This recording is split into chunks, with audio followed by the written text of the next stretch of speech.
face FIU at 3 o'clock. We're going to talk about last weekend's regular season ending sweep of ULM and look ahead to the conference tournament. The head coach of Raging Cajuns softball, Michael Lotief. Really proud of my kids throughout the regular season. I love the way this group has stayed focused and they fought to the end. The kids played really hard this weekend. They stayed focused. They weren't distracted about the standings or about postseason. They just continued to grind it out. So, I know a lot of times teams are measured by championships or wins and losses, but you just can't overlook how tough this group is and how resolved they've been. And I'm just so proud of these kids. I'm proud of how hard they work and how focused they stayed and how they've stayed together and they just went on a stretch here that as they look back, they're going to be very proud of. So now, take our focus to the postseason, and this is what it's about. And our kids are ready. We're healthy right now. We're in a good place right now. They're finishing up their finals today and tomorrow, and it's time. It's time to go land on the line. And we understand that this tournament this year is going to be probably one of the toughest Sun Belt tournaments in a while, and there'll be a bunch of people getting after it, and it's going to be a lot of fun. And we're looking forward to it. I wanted to announce that all the games are going to be broadcast on sunbeltsports.org. Our own Dan McDonald. Go to championships and then click on softball, and you can spend 4 or 5 days with Dan and the Raging Cajuns. But if you could get to Troy, it'd be good too. We'd like to have our fans there in force and ready to get after it. Coach, you said I don't know that if a lot of us believe that it would be possible for y'all to end the season on a 22-game winning streak and be the 3rd seed. I mean, that just shows you the progress that the conference has made in softball. Well, you have to look at a couple of things, if you're going to reflect. First of all, Western Kentucky had a phenomenal year. They really returned an older team, and you have to give them credit. They ran their own streak too, and they were able to get a good win against Missouri, who's ranked in the top 10. I think of what South Alabama's been able to do, and that kid leads the country at ERA, number 1 in the country in run average. And they beat LSU, beat Florida State, and they've got some good wins too. And then, you also have to look at, if you look at those 2 series when we played each other, and basically it comes down to really 4 games, or really 1 game we had no shot in. It comes down to 3 games. So the conference decided about 3 games, and if you even go and you look closer within those 3 games, you could probably hone in on 2 or 3 pitches that made the difference in this run here. So I think all those teams are worthy. This year it didn't work out for us, but I told our kids, at the end of the day yesterday, that I was proud of them and they're champions, and they'll always be champions in my eyes. I know your answer is going to be I don't know, and you probably may not know, but what are you going to do Wednesday with pitching? We're going to start. George's going to start. George's going to start Wednesday, and we're going to. It's going to be similar to what we've done throughout the year. FIU is a good team. They They have a lot of experience. They're another team that's grown up, and I expect that to be a war right off the bat. We have to come out ready to play, so our best against their best for as long as we can go. If it's South Alabama in the second round of the season play out, it's same what side on baseball, there seems like there's a little more where the two teams don't like each other than a lot of other. Is that good? Do you like that? Do what I like, not liking them. Is it good for softball and competition, and you look forward to games like that? You know,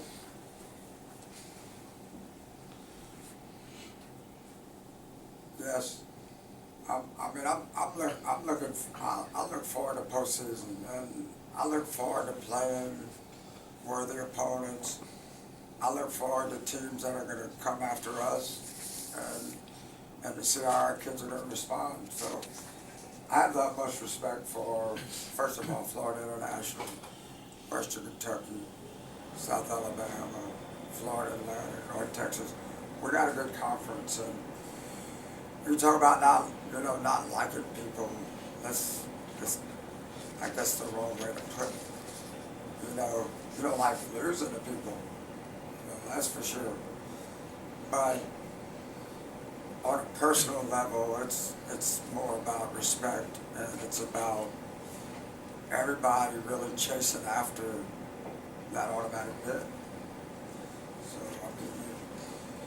we have to be more focused on ourselves, and we have to be more focused on executing like we've done all year, rather than just worrying about the opponent. But I'm ready to get after it. Coach, if you look, Trick me, that was a trick question. if you look at this Sun Belt tournament, you guys really numbers wise, you've always really owned this tournament. Is that still the attitude that maybe the team has or you have, and how do you approach that with your team? Do they feel like they actually own this tournament, because numbers say you do? Well, if you just look at the numbers, that's what it says, but I've been a part of every one of them. And every one of those conference championships have been hard fought, and every one of those tournament championships have been hard fought. And exactly what we were just talking about, if you turn 3 or 4 pitches, probably in any of those tournaments, the outcome would change. Some of the games are runaways, but most of them, the margin of error is 1, 2, or 3 pitches. And this year you're gonna have more teams being competitive. So you're gonna have to sustain your execution over a period of 4 or 5 days. But if you want to be crowned the champion, that's what you have to do. I mean, at the end of a regular season, to be crowned a champion, you've earned it. At the end of one of these tournaments, in this kind of format, double elimination, if you're crowned the champion and you're left standing, you're going to have earned it. So it's our job to make sure that we get out there and we execute and we earn it. But none of the ones in the past have been easy. None of them have been easy. They've all been hard fought. You talk about kind of the strength of the tournaments in the past, but this year probably more so than most, having 3 teams that are probably at-large berths for sure, maybe even 1 hosting. That being said, how much will it help the team for next week, as far as being able to lock in this kind of having a regional type atmosphere, facing teams like South Al, Western, that will be playing for something probably next week as well?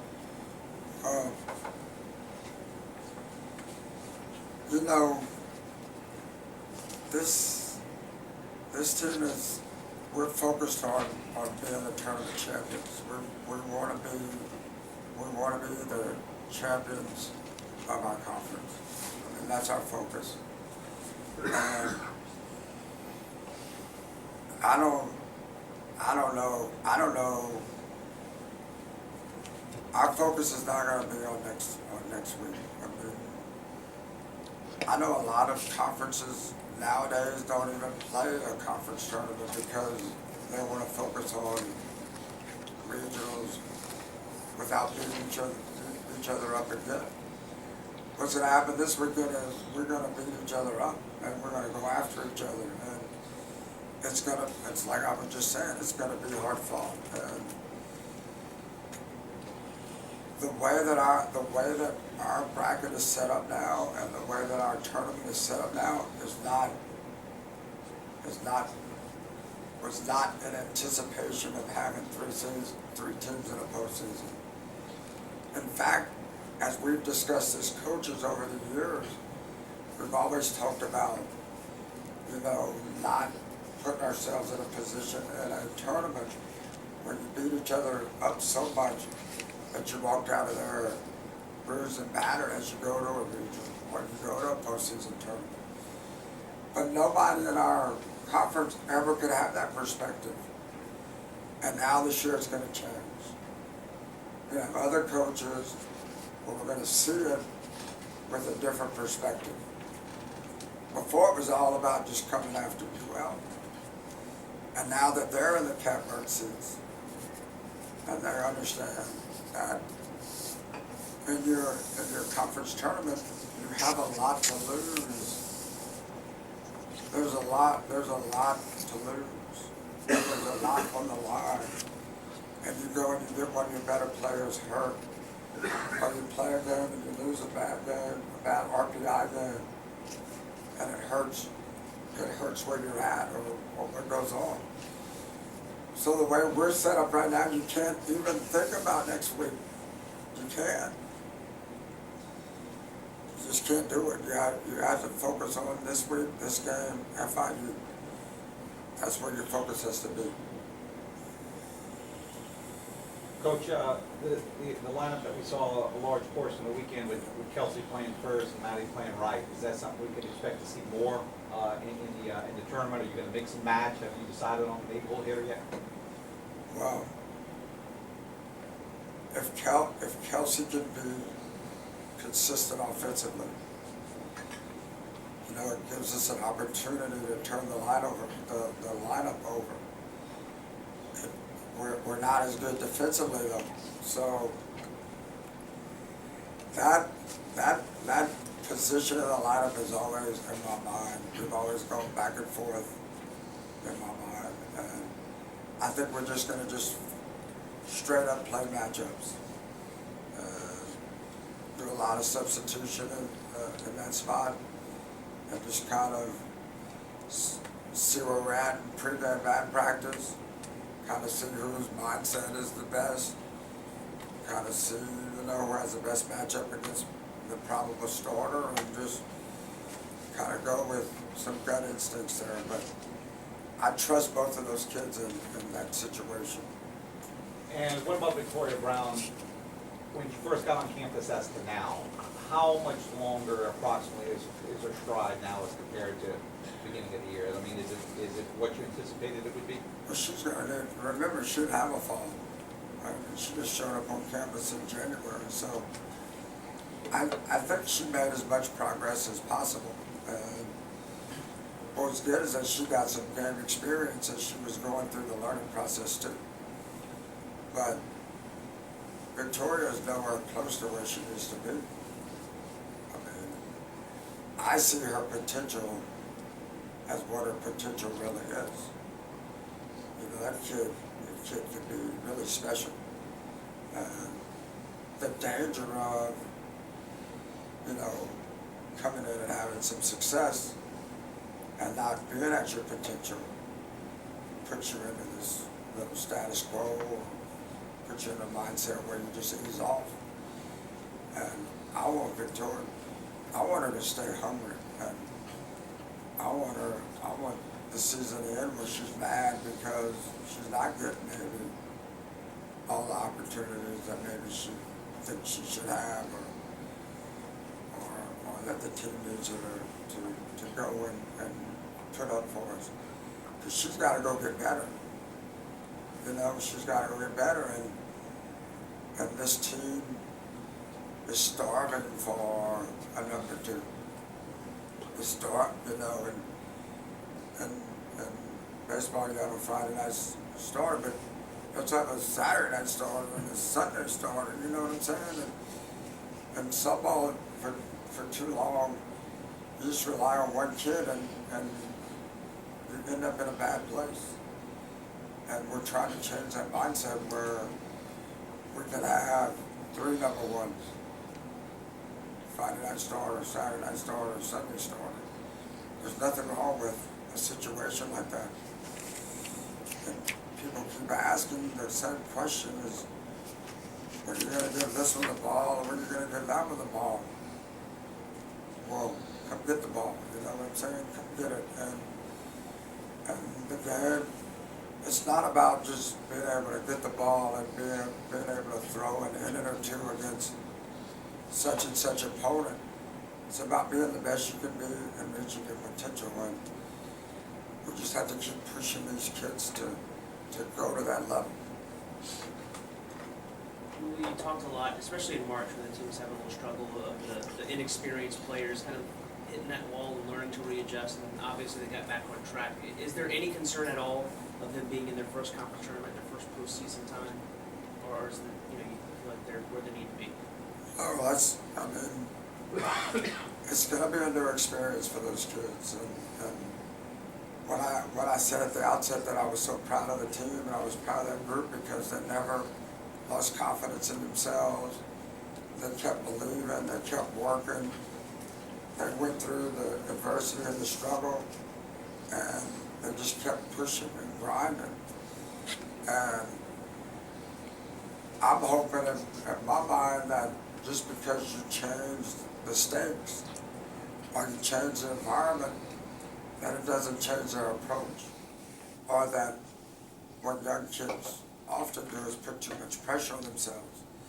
And I just want them to play free and easy. I want them to play free and easy. And as we finish the season, and you tell them that you're proud of them, and you see when you're third in the standings. Well, when we say that the results don't dictate the process, that's exactly what we mean.